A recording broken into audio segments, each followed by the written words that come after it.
begin to advance the Union Army into Virginia. After that, and a little bit slowly, and they'll basically advance slowly and they get frustrated with his General McClellan, and end up firing McClellan in November. And he will replace McClellan with this man, General Ambrose Burnside. General Burnside takes command in mid-November 1862. Now, at that time, the Union Army, Burnside's army, is concentrated in Warrenton, about 40 miles northwest of here. They have about 120,000 Union soldiers in that army. The Confederate Army under Robert E. Lee will have about 78,000 men at that time. They'll be divided. About half of them, about 40,000 men, will be over at Culpeper facing the main Union force at Warrenton. Those men at Culpeper are under Longstreet.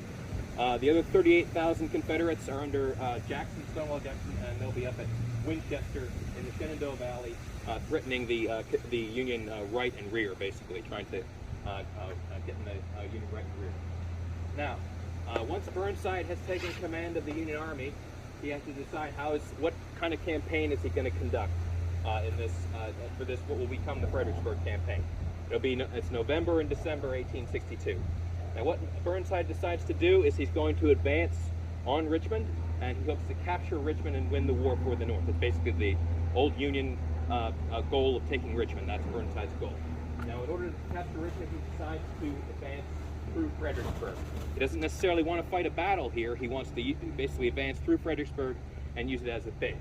Burnside had been on occupation duty in Fredericksburg earlier in the war, and he basically was a pretty quiet assignment, but he had gotten to know the Fredericksburg area, and Fredericksburg has a railroad that runs through it at that time, some good roads, and he just thinks it's a good place to have a base, and he's going to choose to advance through Fredericksburg. Now, because he's going to advance through Fredericksburg, he's going to need these. These are what's called pontoon bridges. They're temporary bridges that are used by the Union Army to get across a river, basically. What they are is they're flat-bottomed boats that Union engineers will line up in a line across a river. They'll anchor the boats in the river so they don't drift, and then they'll put wooden planks across the boats to basically create a pathway for soldiers to walk across. I like to think of it as basically a floating dock. If you've ever been on a floating dock before, it's very similar to that.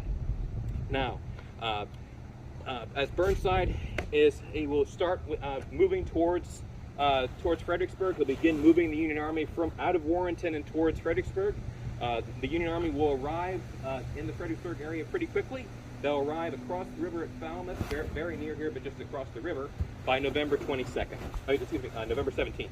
November 17th. They will arrive on November 17th and basically make camp over at Falmouth, and they will, at that time, have to decide what they're going to do next. Some of the Union officers think that the Union Army should try and cross the river at shallow parts of the Rappahannock, which is the local river. They should cross the river immediately at shallow places called fords. And they shouldn't wait for these heavy pontoon bridges to arrive. Basically, the pontoon bridges are at the tail end of the Union Army, and the guys at the front end are thinking maybe we should just cross the river immediately and not wait for these bridges. However, Burnside decides not to do that.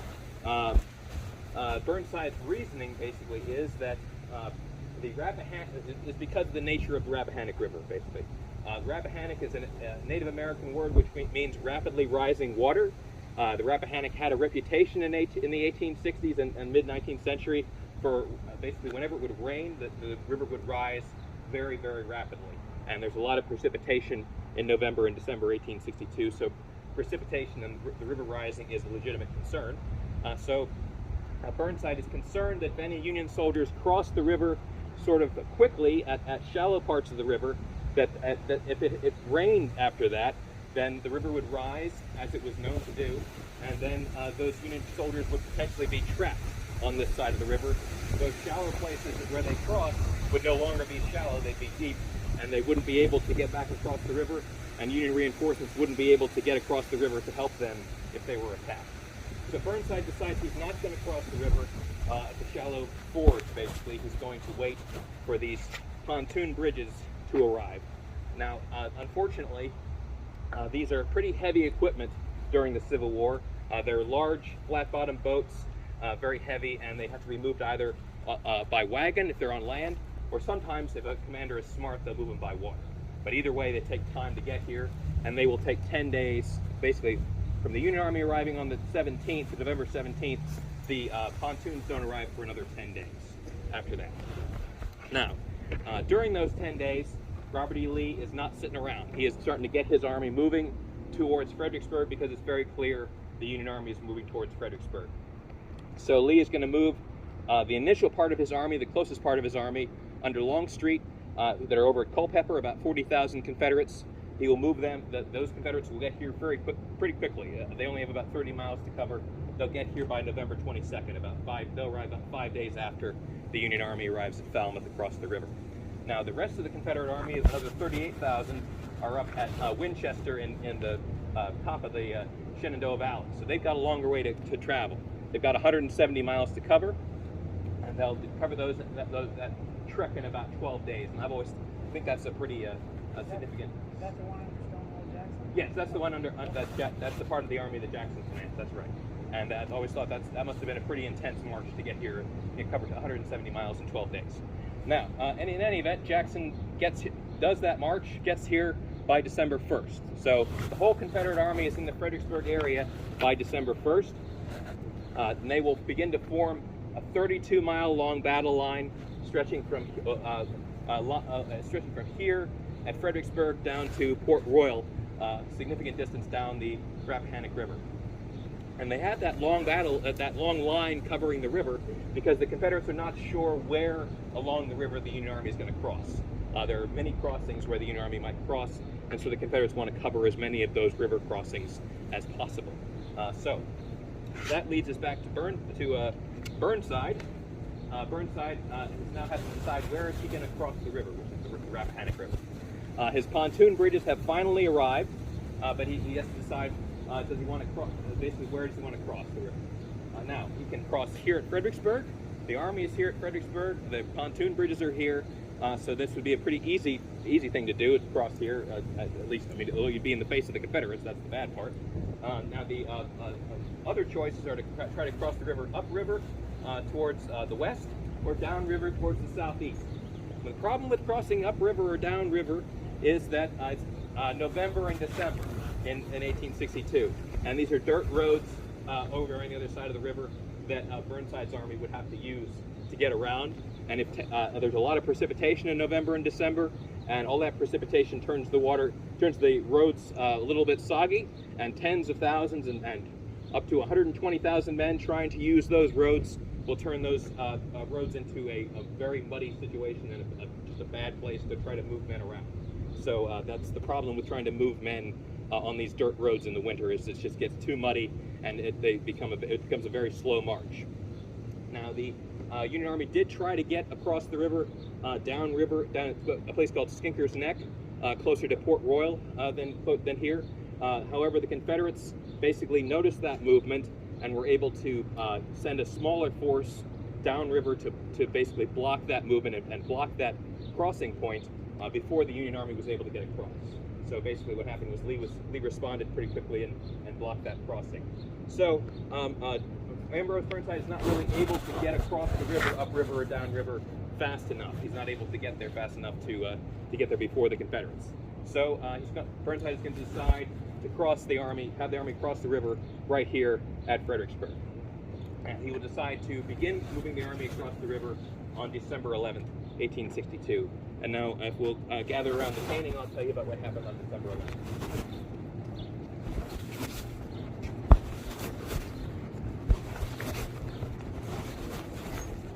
Now, a couple things I want to get a note about the painting before we get into the details of the Union crossing are the terrain. As you can see in the painting, there is a wide area of open ground in the painting in the middle of it that extends from where we are, where the sunken road is, about a half mile of open ground that extends all the way down the painting, basically across the painting, down to Prospect Hill. There's a lot of open ground here between where the Confederates are and where the Union Army is beginning their attack from.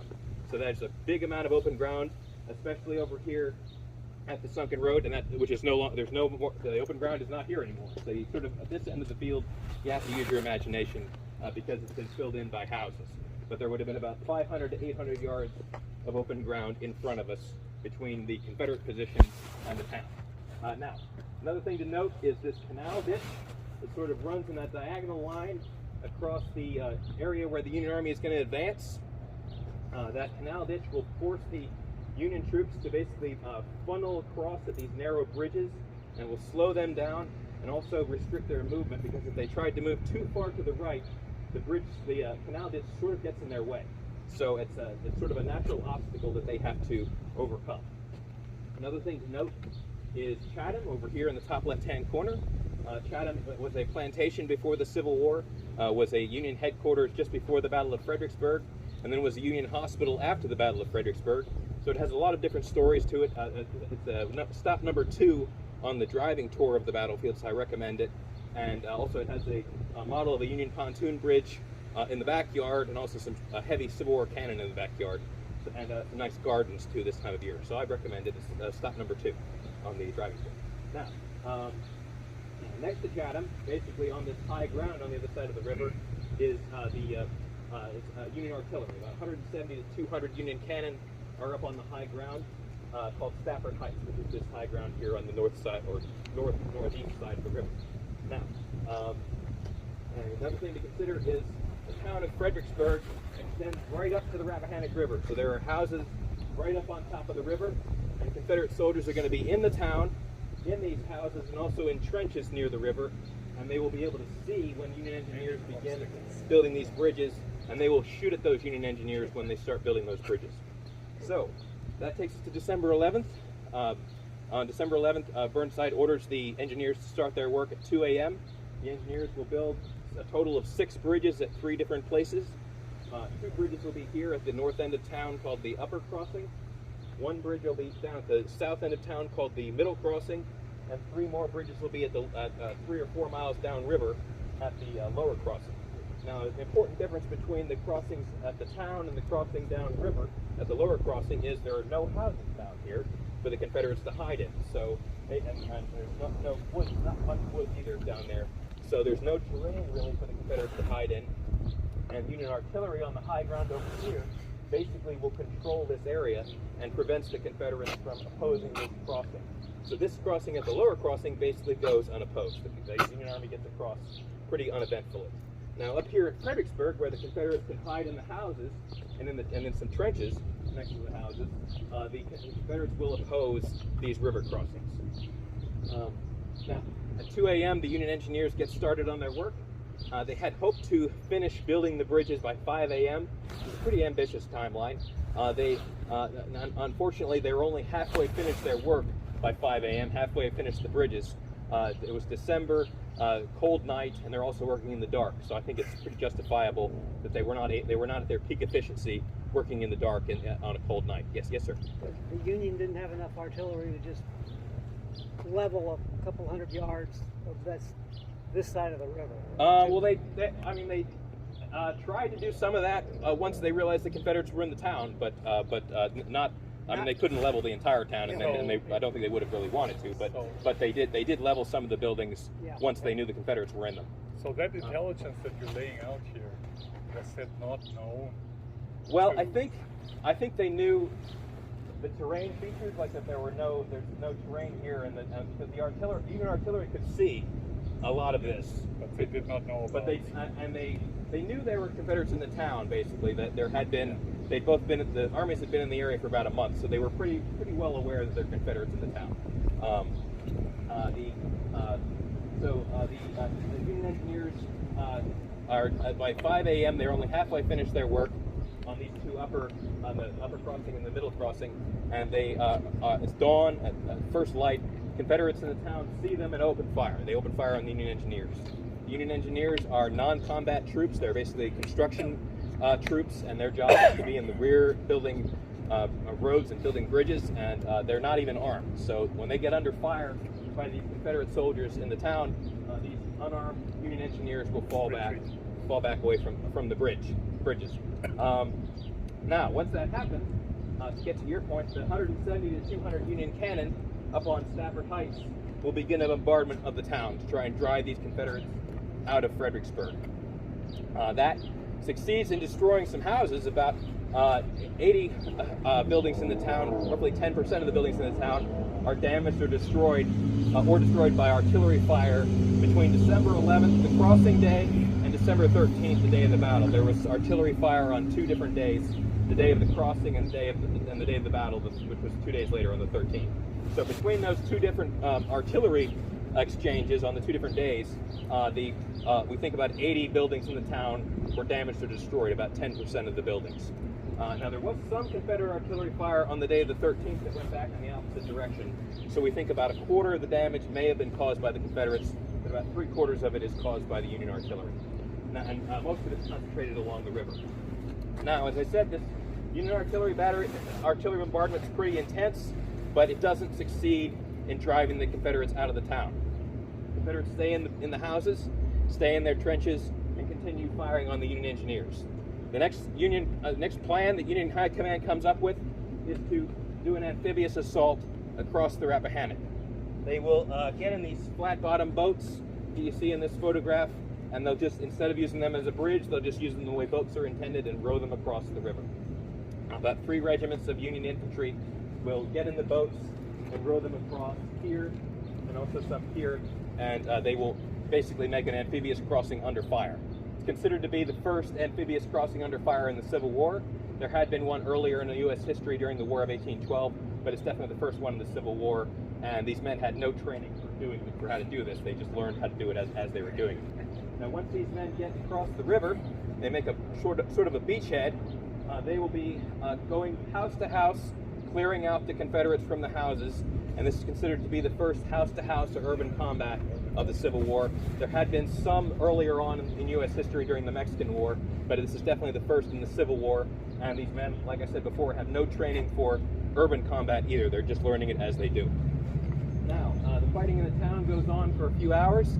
The Confederates, by 5 p.m., have been able to delay the Union advance across the river for about a day, and their commander, General Barksdale, who's stood over in command in the immediate front line in the town, he decides they've done enough and he's going to withdraw his men out of the town. And the Confederates in the town will withdraw south to the main Confederate line at the Sunken Road. There was also Confederates at the Prospect Hill, but these men in the town will withdraw to the Sunken Road. Now, that takes us to the 11th. The Union Army, by the end of December 11th, secures the town, completes the pontoon bridges, and on the 12th, they continue bringing Union troops across the river, forming into long lines of men in blue, getting ready to make their attack on the 13th. The main battle of Fredericksburg will be on December 13th. The Union plan is for 2 attacks to take place. One attack will be here at the Sunken Road on the high ground behind you. Another Union attack will be down here at Prospect Hill at the other end of the battlefield. The Union attack at the Prospect Hill gets started first, a little bit earlier, about 10 a.m. About 3 Union divisions will go in to make this attack. 2 of them will be the most heavily engaged. They'll be General Meade's division will be in the most advanced, and Gibbon's division will be behind him. Meade and Gibbon's division will basically pass over the railroad tracks. Meade's division will get into the woods and break through the Confederate line. Stop 5 on the driving tour map is the Union breakthrough point, and I recommend that stop. It talks about the Union breakthrough down at Prospect Hill. Now, as I said, Meade's Pennsylvanians get into the woods at Prospect Hill, break through the Confederate line. However, the Confederate line at Prospect Hill is about 4 divisions deep. They had a very deep line down there. This incidentally is General Stonewall Jackson's part of the line, so the line is very well defended by the Confederates, and the Confederates launch a counterattack and drive the Union troops out of the woods, then drive them across the railroad tracks and into the open fields beyond. Some Confederate troops get into those open fields beyond, and the fighting there is called the Slaughter Pen Farm. The Slaughter Pen Farm is on the park tour map if you're interested. It's on the driving tour map. It isn't part of the national park itself. It's owned by the American Battlefield Trust. But it is open to the public, so you can go to the Slaughter Pen Farm to see it, and it's open to the public and has some interpretive plaques with information. And we'd be happy to help you find it on the map if you're interested in going there. The Confederate attack, the Slaughter Pen Farm, is repulsed by the Union artillery, basically, and the Confederates fall back to the Prospect Hill and basically to stalemate. The Union Army stays by the river. Confederates hold Prospect Hill. So basically, defensive Confederate victory at Prospect Hill. Then over here, that ends about 2:30 p.m. Basically, it goes from 10 a.m. to 2:30 p.m. 2:30 p.m. the combat down at Prospect Hill is finished. Then over here at the Sunken Road, that fighting starts at about 11 a.m. From 11 a.m. to 7 p.m., the Union Army will make 7 different attacks here at the Sunken Road at the stone wall behind you, and they will launch 30,000 men in 7 different attacks against the stone wall, the Sunken Road. All of those attacks are going to be unsuccessful. And now, part of the reasoning for the attacks is to support the Union troops that are attacking down at the Prospect Hill. The idea is if you attack up here, then the Confederates can't shift troops down to the other end of the line to help out down at Prospect Hill. But you have to sort of wonder is why Burnside would order so many attacks of such a strong Confederate position. And I have to sort of think maybe he didn't understand just how well defended this position was, because there are limits on what people knew. Knew was happening. They don't necessarily know everything that's happening, but there's just one attack after another here at the stone wall. So now I think we're ready to talk about, to go up to our next stop, which will be the stone wall. Does anybody have questions?